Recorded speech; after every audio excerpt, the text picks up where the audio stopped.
Saat pertandingan antara West Ham United melawan Aston Villa yang dijadwalkan pada 12 Maret 2023 akan digelar, beberapa hari sebelumnya, sistem integritas dari perusahaan taruhan Betway mendeteksi sesuatu yang tidak biasa pada pasar taruhan kartu kuning pemain. Selama beberapa hari menjelang pertandingan, sejumlah akun taruhan dengan volume yang jauh di atas normal memasang taruhan besar-besaran pada Lucas Paqueta sebagai pemain yang akan menerima kartu kuning. Ini membuat alarm integritas Betway terus menyala hingga beberapa jam sebelum kick-off. Lonjakan jumlah taruhan ini bahkan menyebabkan nilai odds untuk kartu kuning Paqueta anjlok menjadi odds on, yang artinya peluang terjadinya kartu kuning bagi Paqueta sangat tinggi menurut pasar taruhan.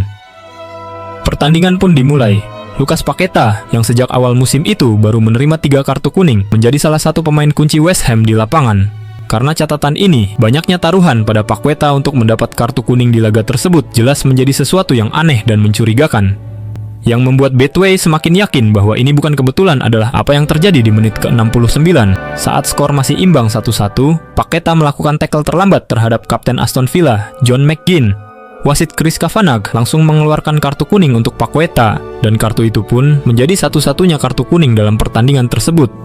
Setelah pertandingan berakhir, tampak jelas bahwa para petaruh telah memenangkan taruhan mereka dan Betway harus membayar nominal kemenangan tersebut yang diperkirakan cukup signifikan mengingat lonjakan taruhan yang terjadi. Di saat yang sama, perusahaan rumah taruhan yang juga merupakan sponsor resmi West Ham ini melakukan analisis data dan pelacakan sehingga menemukan sebuah fakta bahwa sebagian besar akun yang bertaruh pada kartu kuning Lucas Paqueta datang dari sebuah pulau kecil di Rio de Janeiro, Brasil. Dalam bahasa lokal, pulau ini disebut dengan nama Ilha de Paqueta, kemudian diterjemahkan oleh sejumlah media sebagai Paqueta Island atau Pulau Paqueta, yang tidak lain merupakan kampung halaman dari Lucas Paqueta. Kecurigaan pun semakin menguat. Betway segera melaporkannya ke International Betting Integrity Association, badan global yang bertugas menjaga integritas dalam dunia taruhan olahraga.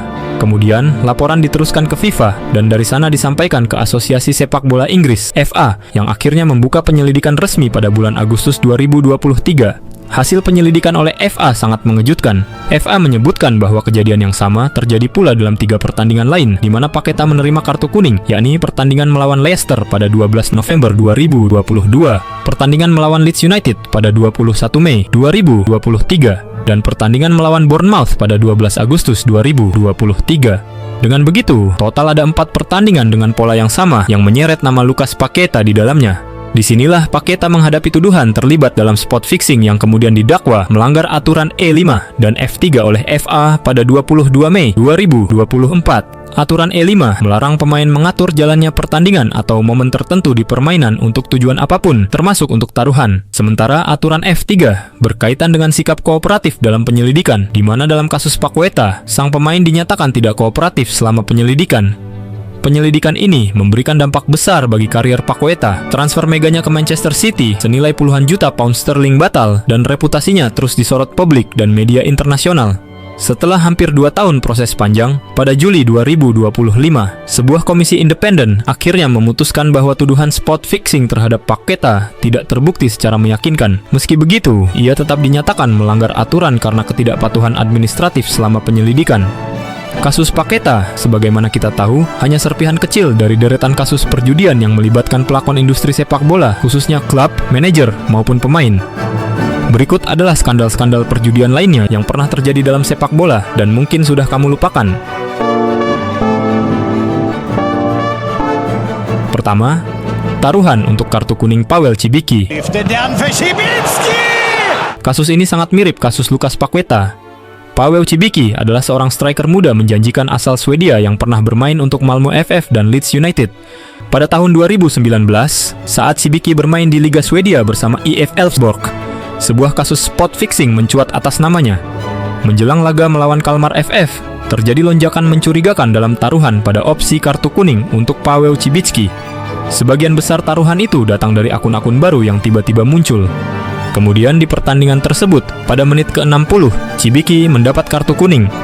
Dugaan pun muncul bahwa ia menerima uang suap sekitar 300.000 krona Swedia, sekitar 30.000 euro, dari pihak ketiga yang tidak disebutkan namanya, untuk sengaja melakukan pelanggaran yang berujung kartu kuning. Kasus ini dibawa ke pengadilan, di mana awalnya Cibicki dinyatakan tidak bersalah. Namun, setelah banding, Mahkamah Banding Swedia mengubah putusan dan menyatakan dia bersalah atas manipulasi pertandingan dan menerima suap. Ia pun dijatuhi hukuman percobaan dan diskors selama 4 tahun oleh Federasi Sepak Bola Swedia. FIFA kemudian memperluas sanksi ini secara global, sehingga Cibiki dilarang bermain dimanapun hingga hukumannya berakhir. 2. Skandal kepemilikan saham situs Edobet oleh pemain Eredivisie. Sparta-spelers Tom Beugelsdijk en Aaron Meijers blijken aandelen te hebben in een illegaal gokbedrijf. Pada tahun 2019, sebuah kasus judi ilegal menghebohkan sepak bola Belanda. Situs taruhan bernama Edobet terungkap terkait operasi ilegal yang melibatkan beberapa pemain Eredivisie. Kasus ini menjadi perhatian serius federasi dan aparat hukum karena menyangkut integritas kompetisi. Penyelidikan menunjukkan bahwa beberapa pemain profesional, termasuk Tom Beugelsdijk dan Aaron Meijers dari Sparta Rotterdam, memiliki saham dan terlibat dalam pengelolaan situs Edobet. Selain itu, gelandang Jordi Klaasie juga diketahui pernah melakukan transfer uang sebesar 30.000 euro ke akun situs tersebut, memperkuat dugaan keterlibatannya dalam aktivitas ilegal ini. Sepanjang 2019, KNVB bersama aparat kepolisian melakukan pengusutan mendalam. Mereka menemukan bukti berupa rekaman komunikasi dan pola aliran dana yang mencurigakan. Terungkap bahwa Edobet tidak hanya menjadi platform taruhan, tetapi juga alat pencucian uang dan sarana pengaturan hasil pertandingan. Akibat temuan ini, pada awal 2020, para pemain yang terlibat dijatuhi sanksi mulai dari denda hingga larangan bermain. Ketiga, skandal Totonero Italia. Jika Calciopoli 2006 adalah simbol kelamnya campur tangan mafia dalam sepak bola Italia, maka skandal Totonero adalah salah satu bab paling mendebarkan dari sejarah tersebut. Kisah kasus ini bermula di sebuah restoran milik Alvaro Trinca di pusat kota Roma pada tahun 1979. Karena lokasinya dekat markas Lazio, maka restoran ini sering dikunjungi pemain dari klub ibu kota tersebut. Situasi ini kemudian dimanfaatkan oleh Alvaro Trinca bersama rekannya Massimo Cruciani yang konon mulai mendengar desas-desus tentang pengaturan skor untuk memenangkan taruhan. Keduanya lantas membentuk jaringan taruhan ilegal dengan melibatkan sejumlah pemain yang berhasil diajak kerjasama. Dari sinilah rencana pengaturan pertandingan dimulai. Skor akhir, jumlah gol, bahkan hasil pertandingan persahabatan bisa diatur sesuai taruhan. Para pemain yang mau bekerja sama dengan mereka akan menerima bayaran untuk memanipulasi hasil pertandingan. Yang mengejutkan, bukan hanya pemain Lazio yang tergoda oleh uang panas ini. Trinca dan Cruciani berhasil menjaring nama-nama dari berbagai klub Serie A dan Serie B, menjadikan jaringan ini jauh lebih luas dari yang dibayangkan publik. Ironinya, sebagian dari pemain tersebut sudah bergaji besar di klub mapan. Namun, periode judi ilegal ini berlangsung singkat.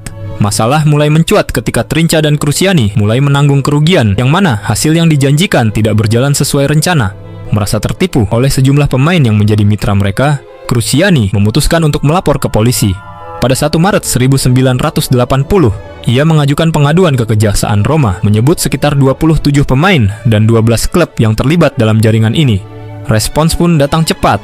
Pada 23 Maret 1980, hanya beberapa minggu setelah laporan Cruciani, Guardia di Finanza melakukan serangkaian penangkapan dramatis di dalam stadion seusai pertandingan antara Lazio melawan AC Milan.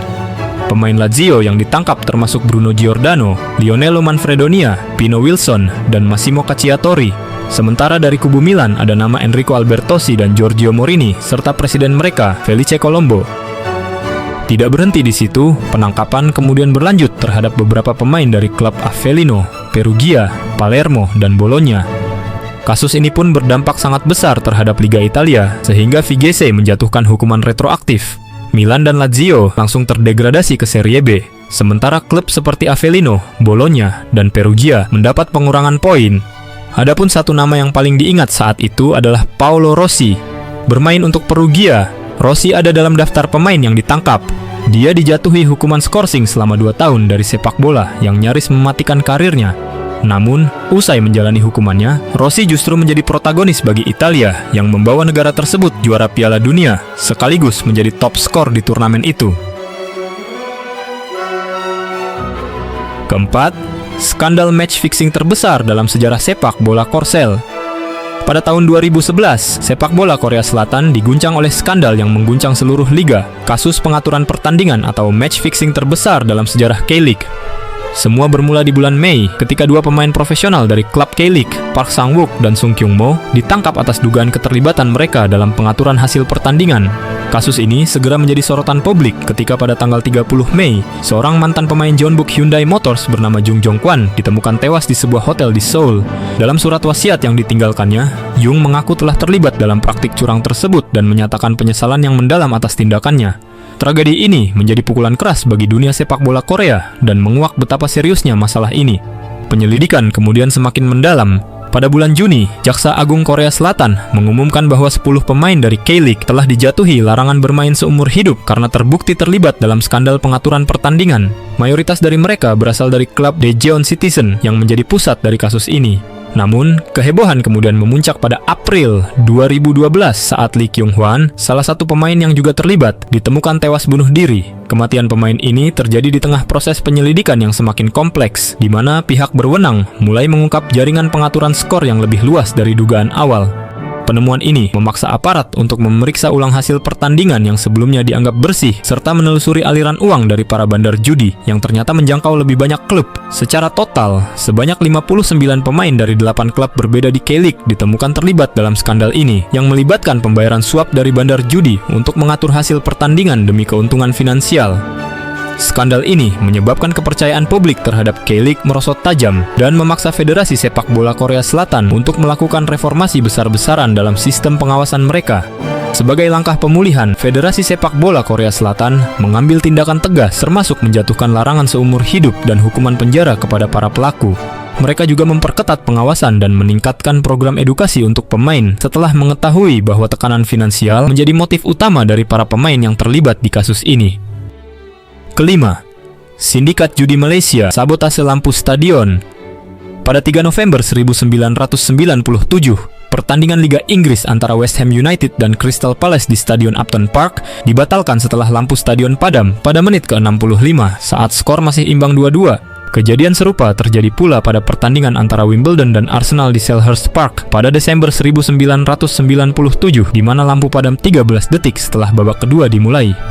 Investigasi pun dilakukan dan terungkap bahwa sindikat judi ilegal asal Asia yang berpusat di Malaysia berada di balik sabotase ini. Kelompok tersebut memanfaatkan aturan taruhan di Asia yang menyatakan bahwa jika pertandingan dibatalkan setelah babak pertama, maka taruhan tetap sah sesuai skor saat itu. Dengan demikian, mereka menyabotase lampu stadion untuk mendapatkan keuntungan dari rumah judi. Upaya ketiga dari para pelaku dilakukan pada 13 Februari 1999 saat Interpol tengah memburu mereka. Saat itu pertandingan antara Charlton Athletic versus Liverpool di The Valley. Namun, rencana ini digagalkan berkat laporan dari seorang petugas keamanan yang mengetahui niat sindikat tersebut. Polisi kemudian menangkap 4 tersangka yang terdiri atas 2 warga Malaysia, 1 warga Hong Kong, dan seorang petugas keamanan Inggris. Para pelaku kemudian dijatuhi hukuman penjara antara 18 bulan hingga 4 tahun.